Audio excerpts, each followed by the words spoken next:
यो आइक्यूलाई कसरी समाधान गर्ने एकदमै सजिलो छ। हेर्नुस्, जस्तै यहाँ छ, सर्वप्रथम यो कुरा बुझ्नु पर्यो, यहाँ 53 कसरी भयो। अब यहाँ 8 र 5 जोड्दा 13 मात्र हुन्छ, तर यहाँ 53 कसरी भयो एकदमै सजिलो छ यो बुझ्नको लागि। जस्तै अब यहाँ 8 पञ्चे कति भयो 40, 8 × 5 गर्दा 40 भयो। अब यसमा फेरि 8 5 कति हुन्छ त 13 हुन्छ, प्लस 13 गर्नुहोस् कति हुन्छ त 53 हुन्छ।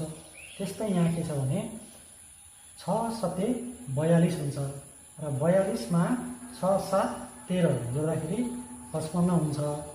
अब यहाँ फेरि 8 4 पञ्चे 20 हुन्छ र 20 मा 4 प्लस 5 9 जोड्दाखेरि 29 भयो।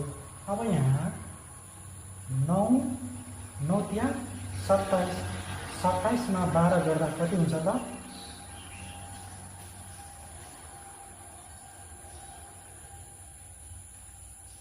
27 मा 12 जोड्दा 39 हुन्छ। यसको एन्सर